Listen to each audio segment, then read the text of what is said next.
Noong nakaraang linggo, muling nagpahayag ang ministro ng Ugnayang Panlabas ng China na si Wang Yi ng suporta ng China para sa Iran sa pagtatanggol ng kanilang soberanya, seguridad at dignidad ng bansa.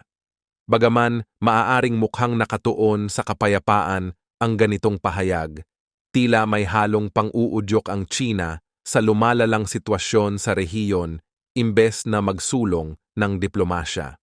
Sa tawag na ginawa ni Wang Yi kay Ali Bagheri, pansamantalang ministro ng Ugnayang Panlabas ng Iran, inulit ni Wang ang pagkondena ng Beijing sa pagpatay sa lider ng Hamas na si Ismail Haniyeh sa Tehran noong July 31. Ang ganitong pagkondena ay tila nagpapalakas ng tensyon kaysa magdulot ng solusyon. Ang Iran at ang grupong Hamas ay parehong nag-akusa sa Israel bilang responsable sa pag-atake na pumatay kay Haniyeh. Bagaman hindi inamin o itinanggi ng Israel ang pagkakasangkot nito, ang mabilis na suporta ng China sa Iran ay tila nagpapakita ng pagpili ng panig na maaaring magdagdag ng langis sa apoy ng alitan sa pagitan ng Israel at Hamas, sa halip na maging tulay para sa kapayapaan. Dahil sa pagpatay, nagdeklara ang Iran na kanilang parurusahan ang Israel ng matindi. Imbes na hikayatin ang pag-iwas sa karahasan, nagbigay suporta pa ang China sa matinding reaksyon ng Iran na maaaring magdulot ng mas malawak na digmaan sa gitnang silangan. Ang ganitong hakbang ay naglalagay ng kapayapaan sa mas malaking panganib sa halip na solusyonan ang ugat ng alitan. Binigyang diin ni Wang Yi na ang China ay handang suportahan ang Iran sa pagtatanggol ng kanilang soberanya at seguridad alinsunod sa batas at sa kanilang mga hakbang upang mapanatili ang kapayapaan at katatagan sa rehiyon. Subalit, ang ganitong pahayag ay tila nagmumula sa isang agenda na naglalayong palakasin ang impluensya ng China sa rehiyon kaysa tunay na mapanatili ang kapayapaan. Sa halip na maging neutral na tagapamagitan, tila mas pinipili ng China na gamitin ang sitwasyon upang palakasin ang kanilang posisyon sa rehiyon. Ang pagkilos ng China sa sitwasyon ay nagpapakita ng kanilang pagnanais na maglaro ng papel sa gitnang silangan, ngunit sa paraang maaaring magdulot ng mas maraming alitan kaysa kapayapaan. Ang kanilang mga aksyon ay tila naguudyok sa mga partido na maging mas agresibo, sa halip na magbigay daan para sa tunay na resolusyon ng hidwaan. Noong nakaraang linggo ng gabi, iniulat ng Israel Defense Forces na may humigit kumulang 30 na rockets na pinakawalan mula sa Lebanon patungo sa hilagang bahagi ng Israel. Bagaman ilang rocket ang bumagsak sa mga bukas na lugar at walang naiulat na nasugatan, patuloy pa rin ang kanilang pagmomonitor sa sitwasyon. Ayon sa pahayag ng Israel Defense Forces, nakumpirma na may mga rocket na tumawid mula Lebanon patungo sa lugar ng Kabri at ilan sa mga ito ay bumagsak sa mga bukas na lugar. Nagpatunog din ng mga rocket siren sa lungsod ng Nahariya na matatagpuan sa hilagang baybayin ng Israel bandang 2:00 ng umaga oras sa lokal. Noong parehong araw, sinabi ng Israel Defense Forces na wala pang nagbabago sa kanilang mga tagubilin para sa publiko sa kabila ng posibleng ganti mula sa puwersa ng Iran matapos ang pagpatay kay Ismail Haniyeh, isang leader sa Hamas. Patuloy silang nagbabantay at nagsusuri ng sitwasyon sa gitnang silangan, lalo na sa Iran at Hezbollah, upang mapanatili ang kahandaan ng kanilang mga puwersa.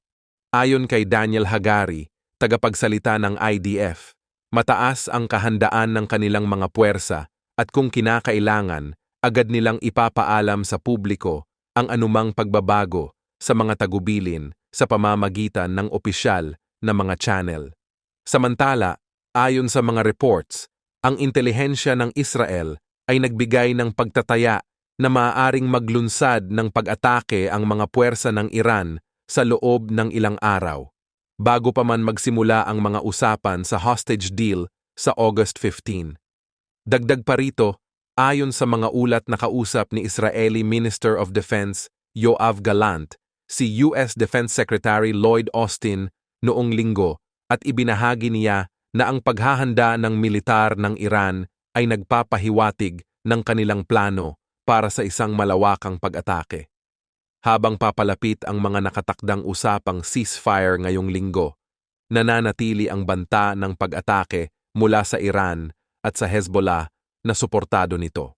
Ang banta ng digmaan sa pagitan ng Iran at Israel ay mas malubha na ngayon kumpara noong Abril ayon sa isang dating mataas na opisyal ng Israel.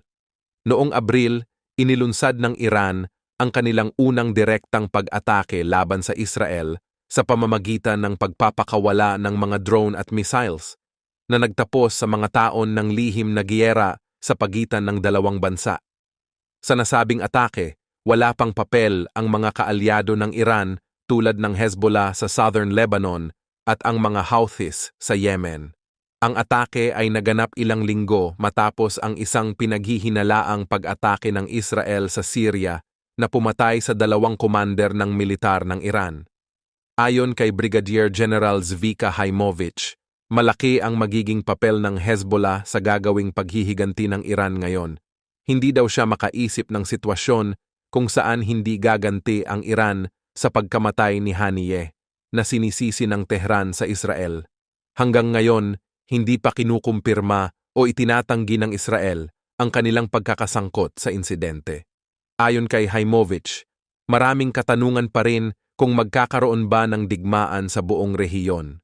Kabilang dito kung aatakehin ba ng Iran ang Central Israel tulad ng Tel Aviv, o kung magtatapos ito sa northern part malapit sa Haifa.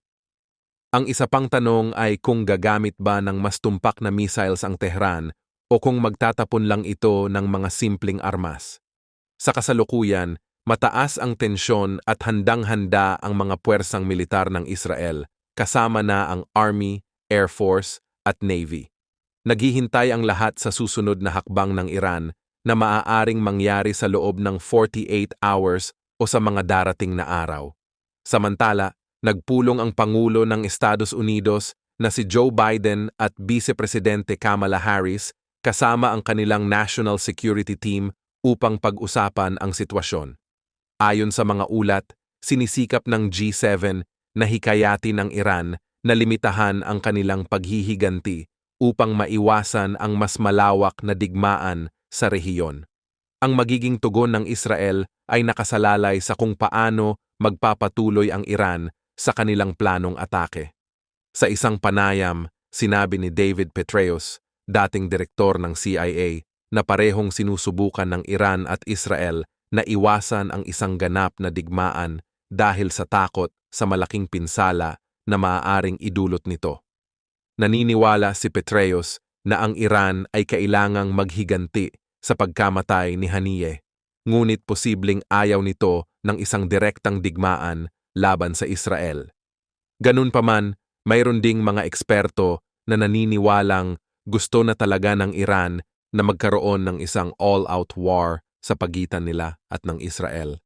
Maaaring magsagawa ng pag-atake ang Iran sa Israel sa mga darating na araw, marahil bago pa man ang darating na summit sa Huwebes tungkol sa negosasyon ng hostage deal, ayon sa mga reports. Ipinapakita nito ang pagbabago mula sa mga kamakailang pagtataya na nagsasabing pinipigilan ng pandaigdigang presyon ang Iran mula sa pagsagawa ng direktang pag-atake laban sa Israel. Ang pinakabagong assessments ng komunidad ng intelihensya ng Israel na nabuo sa loob ng nakalipas na 24 hours ay nagpapahiwatig na nagpasya ang Iran na direktang targetin ang Israel bilang ganti sa pagpatay kay Ismail Haniyeh, pinuno ng Hamas Political Bureau. Mayroong mga reports na nagsiwalat na sa mga nakalipas na araw, nagkaroon ng internal na debate sa Iran sa pagitan ng Revolutionary Guards at ng bagong Pangulo ng Iran at ang kanyang mga tagapayo. Ang debate ay umiikot sa likas na katangian at oras ng sagot ng Iran sa pagpatay kay Haniyeh. Ang Revolutionary Guards ay nagsusulong ng mas malubha at malawakang pagsalakay kumpara sa April 13 na pag-atake ng Iran, pero ang iba ay naniniwala na dapat iwasan ang gayong matinding tugon. Ayon sa mga reports, ang sitwasyon ay nananatiling pabago-bago na nangangahulugang ang desisyon ng Iran ay maaari pang magbago. Ayon kay Daniel Hagari, tagapagsalita ng Israel Defense Forces, walang pagbabago sa mga direktiba ng Home Front Command kasunod ng mga ulat ng paparating na pag-atake ng Iran. Sinasabing ipapaalam nila sa publiko kung kinakailangan ang anumang pagbabago at na minomonitor ng Israel Defense Forces ang mga puwersa ng kaaway sa buong gitnang silangan, lalo na ang Iran at Hezbollah. Ang mga pagkilos ng Iran ay tila walang pag-aalinlangan at maaaring magdulot ng malawakang kaguluhan. Ang kanilang pagbabago ng desisyon na direktang atakihin ang Israel ay nagpapakita ng kanilang kawalan ng paggalang sa internasyonal na presyon at kapayapaan. Ang mga ganitong pagkilos ay nagdudulot lamang ng mas malaking panganib at tensyon sa rehiyon na nakakapinsala sa kapakanan ng mga inosenteng mamamayan. Noong nakaraang linggo ng gabi, inutusan ni US Defense Secretary Lloyd Austin ang 2 barko at 1 submarino na pumunta sa Israel upang tumulong sa depensa nito. Ito ay matapos niyang muling igiit ang pangako ng Estados Unidos sa pagtatanggol sa Israel sa isang tawag kay Defense Minister Yoav Gallant, ayon sa ulat ng US Defense Department. Ibinunyag ng US Defense Department na iniutos ni Secretary Austin na ang USS Abraham Lincoln Carrier Strike Group, kasama ang mga fighter jets, ay pabilisin ang paglalakbay patungong Central Command Area. Ito ay upang mapalakas ang presensiyang militar na mayroon na sa pamamagitan ng USS Theodore Roosevelt Carrier Strike Group.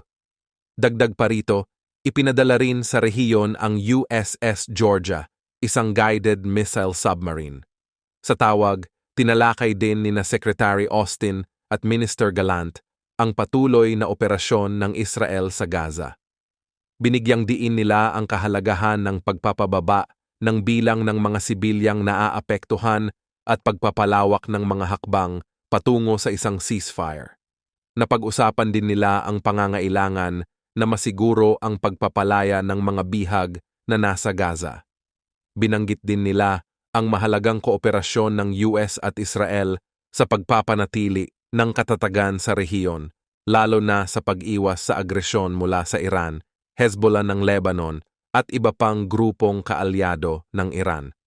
Kailan lang, nagbabala ang Japan na maaaring magdulot ng pagtaas ng tensyon sa rehiyon ang patuloy na pagdami ng mga pagsasanay militar ng China na tila bahagi ng paghahanda ng Beijing para sa isang posibleng paglusob sa Taiwan. Ang Taiwan ay isang demokratikong pamahalaan na matagal nang inaangkin ng China bilang bahagi ng kanilang teritoryo. Ayon sa Japan, ang mga aktibidad na ito ay maaaring magdulot ng mas malalim na kaguluhan sa rehiyon. Bawat taon, nagsasagawa ang Japan ng pagsusuri sa mga banta sa seguridad na kinakaharap ng bansa, kasama na rito ang mga banta mula sa kanilang mga kalapit bansa tulad ng China, North Korea at Russia. Sa pinakahuling ulat, binigyang diin ng Japan ang kanilang pangamba sa lumalawak na presensya ng mga puwersang militar ng China sa karagatan at himpapawid, kabilang ang paggamit ng mga aircraft carrier sa malapit na Pasipiko. Sa unang pagkakataon, kinilala ng Japan sa kanilang taunang Defense White Paper na ang patuloy na pagtaas ng mga aktibidad militar ng China ay hindi maaaring ipagwalang bahala at may posibilidad na magresulta sa paglala ng tensyon sa rehiyon. Ang mga pagsasanay na ito ay bahagi ng serye ng mga maniobra, kabilang ang sa Taiwan Strait noong nakaraang taon na ayon sa isang mataas na general ng Estados Unidos ay magiging mahalaga sa anumang posibleng paglusob. Binansagan din ng NATO ang China bilang isang decisive enabler o mahalagang katuwang ng Russia sa digmaan nito laban sa Ukraine. Anila, patuloy na nagiging malaking hamon ng China sa seguridad ng Europa at ng buong mundo. Agad namang nagpahayag ng matinding pagtutol ang Beijing sa mga pahayag na ito. Isa sa mga pangunahing dahilan ng pangamba ng Japan ay ang posibilidad na kumalat ang anumang kaguluhan sa Taiwan sa kanilang teritoryo. Ang kanilang pinakakanlurang isla ay nasa layong 110 kilometers lamang mula sa Taiwan. Bukod dito, mahigit 50,000 na sundalong Amerikano, daan-daang sasakyang panghimpapawid at isang aircraft carrier strike group ang nakaistasyon sa Japan na maaaring gamitin ng Washington upang ipagtanggol ang Taiwan. Sa pagsusuri ng Japan, binigyang diin din nito ang plano ng China na doblehin ang kanilang arsenal ng mga sandatang nuclear sa mahigit 1,000 warheads. Ang plano ng China na ito ay nagdadagdag pa ng pangamba sa rehiyon, lalo na sa usapin ng seguridad at kapayapaan. Binanggit din ng Japan ang mga hakbang ng North Korea na palakasin ang kanilang kakayahan sa nuclear strike sa pamamagitan ng mga satellite at mga bagong missile na ang ilan ay may sapat na saklaw upang maabot ang Amerika. Dagdag pa rito, nababahala rin ang Japan sa mga ugnayang militar ng Russia sa China at North Korea, lalo na ang pagsuplay ng North Korea ng mga artillery shells at iba pang mga kagamitang militar para sa Russia na kasalukuyang nakikipaglaban sa Ukraine. Noong Hunyo, nilagdaan ni Pangulong Vladimir Putin ng Russia ang isang kasunduan kasama si Kim Jong-un ng North Korea na may kasamang pangakong pagtatanggol sa isa't isa. Sa ilalim ng kasunduang ito, maaaring magbigay ng tulong militar ang Moscow sa Pyongyang na lalong nagdudulot ng pangamba sa Japan at sa iba pang bansa sa rehiyon. Noong August 6, sinimula ng mga puwersa ng militar ng Ukraine ang isang biglaang paglusob sa teritoryo ng Russia, partikular sa Kursk Oblast. Ito ang unang pagkakataon na regular na puwersa ng Ukraine ay pumasok sa loob ng Russia. Patuloy na umuusad ang mga puwersa ng Ukraine patungo sa Kursk Oblast habang nagpapatuloy ang labanan. Bilang tugon, sinimulan ng mga puwersang Ruso ang pagtatayo ng mga depensibong linya malapit sa Kursk Nuclear Power Plant. Ayon sa mga larawan na nakuha, ang mga sundalong Ruso ay naghuhukay ng mga trench o hukay malapit sa Kursk Nuclear Power Plant. Ang planta ng nuklear na ito ay matatagpuan halos 80 kilometers mula sa bayan ng Sudzha na naging focus ng unang pag-atake ng Ukraine. Sa kabila ng mga pagsisikap na ito, patuloy na lumalapit ang mga sundalo ng Ukraine sa Kursk plant, na ngayon ay nasa loob na lamang ng 50 kilometers mula sa nasabing planta. Sa kabila nito, nanawagan ang direktor ng International Atomic Energy Agency na si Rafael Mariano Grossi sa parehong panig na magpakita ng maximum restraint upang maiwasan ang anumang aksidenteng nuklear. Maraming eksperto na naniniwalang malapit ng lusubin ng China ang Taiwan dahil talagang naghahanda na ang China para sa digmaan. Sobrang pinapalakas na ng China ang militar nila. Bukod doon, palagi rin silang nagsasagawa ng mga military exercises malapit sa Taiwan. Kaya naman, mukhang malapit na talagang magkaroon ng gera.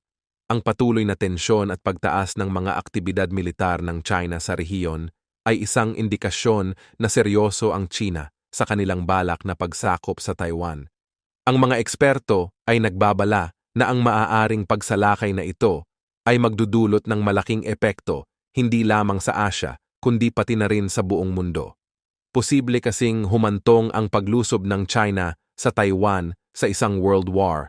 Malaki ang posibilidad na magkaroon din ng digmaan sa pagitan ng China at Estados Unidos pag lumusob ang China sa Taiwan.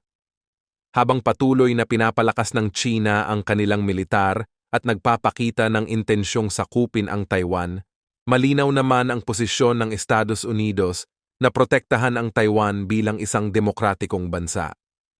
Ang patuloy na tensyon at palitan ng mga banta sa pagitan ng dalawang makapangyarihang bansa ay nagdudulot ng pangamba na maaaring humantong ito sa isang malaking digmaan. Ang posibleng sagupaan ay may malawakang epekto sa pandaigdigang ekonomiya at seguridad, kaya't binabantayan ito ng buong mundo. Maraming military analyst na naniniwalang siguradong magkakaroon ng digmaan sa pagitan ng Amerika at China sa dekadang ito. Mayroon pa ngang mga nagsasabi na baka next year pa lang ay magkaroon na ng gera. Napakadelikado para sa mundo pag nagkaroon ng digmaan sa pagitan ng United States at China. Binunyag ng former US General na si John Keane kung ano ang mga posibleng atakehin ng China pag nagkaroon ng digmaan. Ipinaliwanag ni General Keane na ang Guam ay isang target ng China at kung sakaling magkaroon ng gera sa pagitan ng dalawang bansa, inaasahan na aatakihin ng China ang mga pangunahing infrastruktura ng Estados Unidos tulad ng electric grid, oil at gas distribution at maging ang financial sector. Gayunpaman, binigyang diin din ni General Keane na ang Estados Unidos ay may kakayahan ding magsagawa ng mga matitinding atake laban sa China. Ayon sa general, dapat daw kahit sa panahon ng kapayapaan ay maging handa ang Amerika sa mga agresibong hakbang ng China. Bukod doon, sinabi rin ni General Keane na ang Estados Unidos ay patuloy na nagpapalawak ng presensya ng militar nito sa Guam.